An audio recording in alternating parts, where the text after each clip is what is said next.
जय माई को। आज मैं विशेष रूप से आपके सम्मुख कुछ कहने आया हूँ, विशेष रूप से कि माँ प्रत्यंगिरा, माँ धूमावती की सानिध्य में श्री चरणों में उनके बैठ करके उनकी आज्ञा से एक विशेष बात सभी को कहने आया हूँ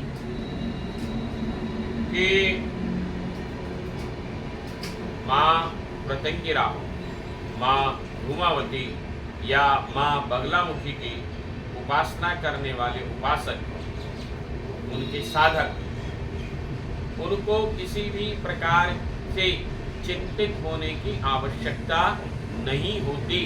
हाँ, शर्त एक ही है कि वह पूर्ण श्रद्धा से माँ को समर्पित होकर उनका जाप करें। अब मैं ऐसा क्यों कह रहा हूँ? मैं इसलिए कह रहा हूँ कि यहाँ आने वाले जितने भी साधक हैं उनको भी मैं एक ही बात बोलता हूँ, मंदिर में आने वाले लोगों को भी, कि जब आप मंदिर में रेगुलर आते हैं, 40 दिन का चर्या लेते हैं या प्रत्येक रविवार आप माँ की शरण में आते हैं, तो आपका बुरा हो ही नहीं सकता। क्यों? यदि आपके बारे में कोई व्यक्ति गलत भी सोचता है तो उसका बुरा होना शुरू हो जाता है, क्योंकि माँ प्रत्यंगिरा किसी भी प्रकार के बुरे विचार को वापस उसी के पास भेज देती हैं। माँ धूमावती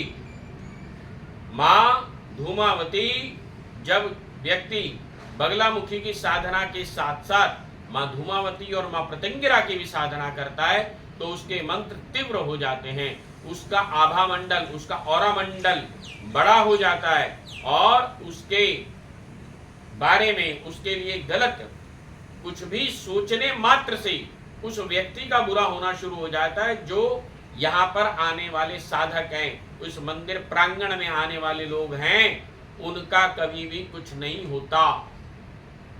इसीलिए मैंने हमेशा एक ही बात बोली है कि माँ के ऊपर सब छोड़ दो, उसके पास शिशुवत होकर के आओ, माँ के सानिध्य में बैठो, माँ की करुणा को प्राप्त करो, उनके जाप को करो।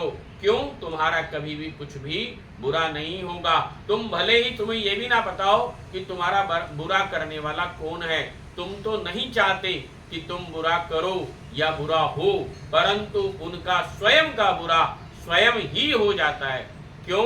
माँ बगलामुखी, माँ प्रत्यंगिरा और माँ धूमावती की साधना करने वालों का बुरा हो ही नहीं सकता, और यह शिव की आज्ञा है। धन्यवाद।